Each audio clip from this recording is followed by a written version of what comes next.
episode today, yippee! So over the next few minutes, you're going to learn what to do when you have a 13-year-old who is interested in porn and semi-naked females online. I'm using the exact words from the question that got sent in to me, and I love this question so much. So welcome back to Sitting in a Car.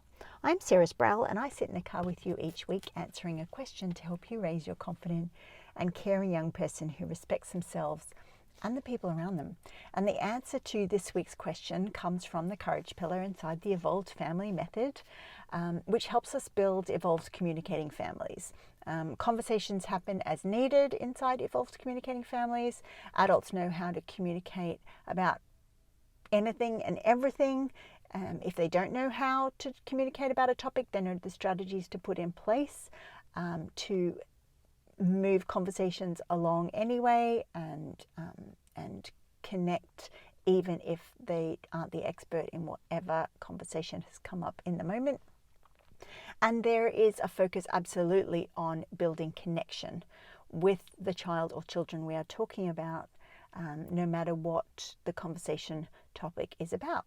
Connection builds. And of course, you know that's what the Evolved Family Method is all about. Now, if you have this question, you may have already tried to use parental controls to limit the access that he has to this sort of material online. You might be blaming yourself about the fact that he has this interest. You may be wondering what you've done wrong. You may even be imagining worst case scenarios like, will he be able to develop the skills to have healthy relationships? What sort of ideas has he got about women? What is he doing that's going to damage intimate relationships that he might be in the future?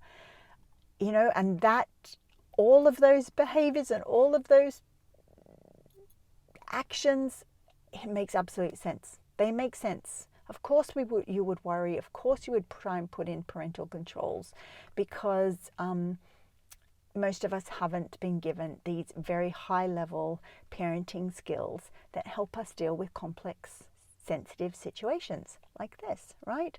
And so I'm relying on parental controls for our tech, or feeling anxious and worried and projecting into the future about worst-case scenario related to our children maybe watching some sort of explicit or erotic video content, or the fact that they're super interested in seeing nakedness online. It's a sign that we are functioning within the courageous tongue-tied parenting effect. You know about this. There's courage because you have a sense that the way it is right now isn't what you want for your family. And at the same time, there's this tongue-tied element. We don't exactly know what to do instead, right? You might feel unsure about what to do next, wondering who to turn to, maybe a little bit secretive about what you've discovered about your child because you want to make sure that you protect them from other people's judgments of them. All these behaviors are absolutely reasonable. Feeling like this is absolutely reasonable. You're not broken.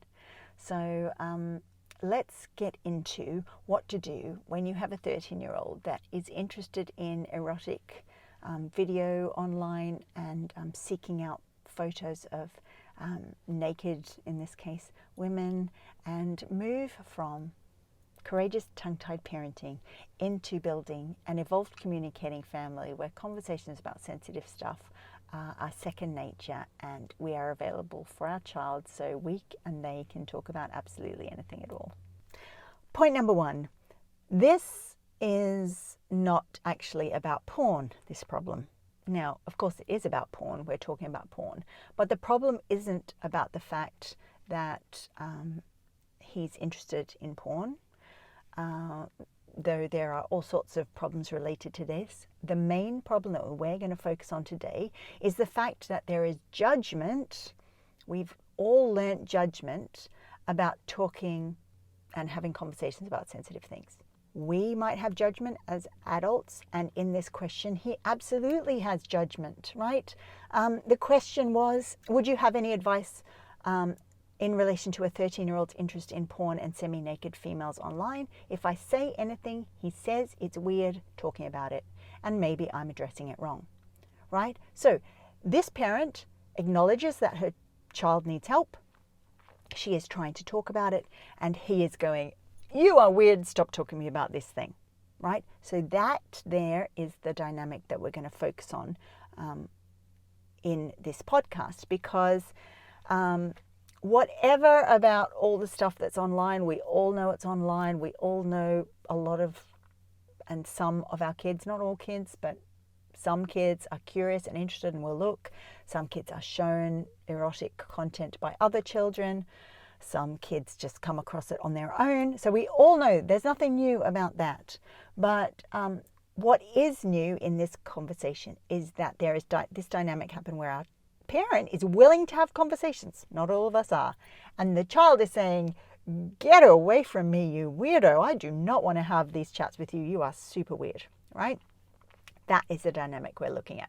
I'm just looking at my notes here so I stay on track, because, you know, every question is important in sitting in a car, and I want to get all the details right. So that's where our focus is going to be. What his nervous system is telling him about talking to you, talking to a parent, about things to do with online erotic media or porn, and his interest in nudity and nakedness. Our nervous system controls our behavior and controls the comfort that we have around various topics. And our nervous system is programmed from the past, or programmed by the culture in which we live. So his nervous system has told him that talking to an adult about these sort of things is not comfortable, and in fact is very awkward. And to stay safe, because our nervous system doesn't make a difference between whether there's a lion hiding in the grass or whether it's a parent who has your best interest at heart and wants to talk about naked people online. The nervous system just goes, this is dangerous and wrong, we have to get out of here. And that's what his nervous system is doing. I remember when I was in my very early 20s, I was going out with someone really awesome who was super interested in rock climbing. And I was interested in giving it a go, and we used to go rock climbing some weekends. And I remember this particular weekend we were climbing not a particularly high face. It might have been maybe the height of a 2-story house. Yeah, probably a 2-story house. And my partner went up first and then was belaying me up with the ropes, and I was climbing, and I got sort of halfway up this face, and all of a sudden just froze. And it was like my nervous system was saying, what are you doing? Are you mad? Get off this face right now. You shouldn't be climbing anymore. This is dangerous and scary and just plain wrong, right? And I couldn't. There was no way that anyone could logically say to me, Sarah, it's okay. If you just move your left foot over to here and do this and just move your hand, you'll be able to get up and it will be finished and be over and you're fine. And look, the ropes are holding you. It was not a logical thing. It was primitive and deep. And his response is primitive and deep. So let's work out how to help a 13-year-old who's got all these primitive, deep responses to our conversations that we're trying to have to help him out. Point number 2, explain that everyone has a problem here, right? You are really clear, and he's super clear that his problem is that this feels awkward and weird and just plain wrong, and you've got to stop talking about it, parent. Your issue is that he's 13, and your job, in fact, the government tells you it's your job, is to make sure he stays safe and he has all the information he needs to be able to make good decisions, not only now, but in the future, right? You're giving him advice and support and care so that he grows up to be an adult who can have supportive, healthy, interesting, fun, intimate relationships. You probably wouldn't use those words. What 13-year-old is going to want to hear those words coming out of their parent's mouth? No 13-year-old that I've ever parented wanted to hear those words, but maybe your 13-year-old is different. So agree a contract with him. Say, look, we need to have this conversation. It's my job as a parent. I need to know you have all the information to keep yourself safe. you also need to make sure that I'm not saying anything embarrassing and weird to you. So we need to sit down, but I am willing to follow the rules that you set down about what will make you feel safe and calm. So what words shouldn't I say if we're talking about something to help you feel calm, and you can sort of stay listening to the conversation without just your body wanting to run away, and honor the commitment you make to him about that. He could text you a list of words. Okay, Mum, don't say naked, don't say genitals, don't say sex, don't say all these sort of things. And if he sends you a list of things like that, you can say, okay, I will not use those words, but what are some words that I can use instead? And get his buy-in and his input. You want him to help you learn how to talk to him about this stuff. He is the expert of himself. You are there to follow his lead, and at the same time, you still need to have the conversations you need to have to do with porn and nakedness, because everybody knows that porn is really bad sex education. And that's not what it's designed to do, right? So negotiate with him around the language that can be used, standing firm in the understanding that a conversation does need to happen, but you are willing to follow his lead about what that conversation could feel like and sound like. Other choices you can give him that will help him feel calm about the conversations is he can choose the time and the place where this conversation can happen. You may prefer to call it a meeting if that's a word that makes sense in your family, or some other word like a get-together or a collaboration, or whatever word works in your family culture that basically means we're getting together respectfully and listening to each other and talking about hard things. Brené Brown, I think, uses the word rumble. So find a word that fits, because this strategy we're talking about here of collaboration and working together on something that needs to be said, you're not just going to use this once, you're going to use this over and over and over again, and it's a habit that you as the adult in your family can create, so that whenever you have something complex that your child doesn't want to talk about, you can sort of use the same template. Point number 3, what is the purpose of this rumble or this meeting or this get together that you are setting the ground rules to have with him? It's not necessarily about giving him all the information that he needs to have to sort of negotiate the wild, wild world of online erotic content. It's actually about setting up agreements that he needs to have information, and what are the ways that you can give that to him in the future that feels comfortable and easy for him, and ticks all the boxes of what you need him to learn. Right? So this meeting is not the conversation about porn and semi-naked people online. It's a conversation about a conversation. In last week's episode of Sitting in the Car, I outlined the family meeting agenda, the FMA, that you can use for this conversation you're having right now, that goes through, listing out what the issue is, and then going through the strategy of how to come up with some solutions that you might like to try, and you both agree on something. Because remember, everything inside the Evolved Family Method is leading towards connection. There are probably 50 other ways you could handle this. My child is interested in erotic content and naked people online. There are 50 other ways you could handle this, related to tech, or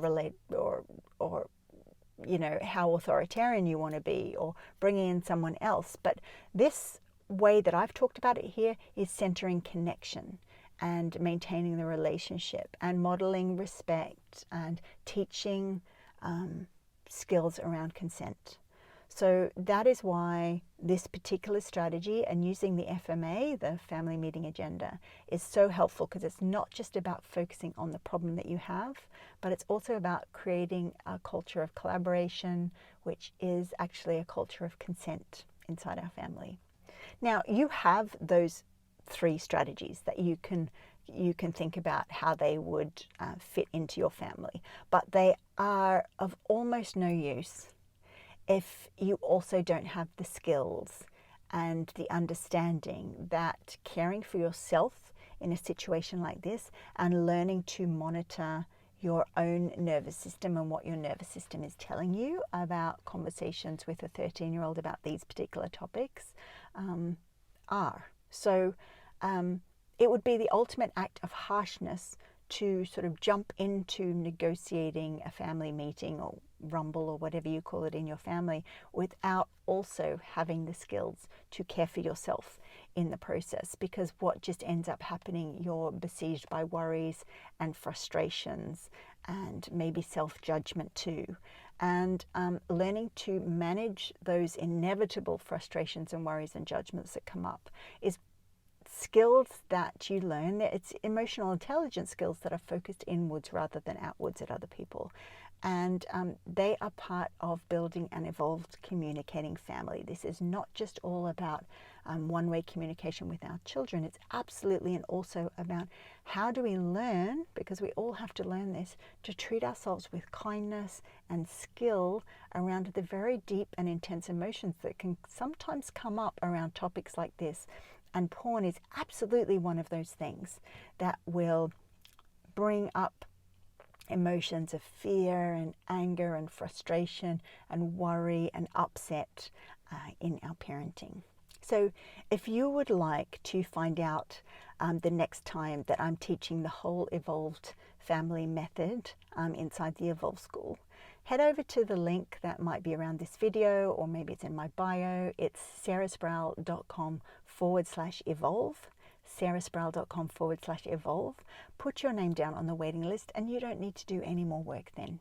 You can just rest strong in the knowledge that I will tell you when the Evolve School is open, and then you can decide if it's the right time and thing to do to build your communicating, connected, evolved family. And that's sitting in a car for another week, where I've answered a question to help you raise your confident and caring young person who respects themselves and the people around them.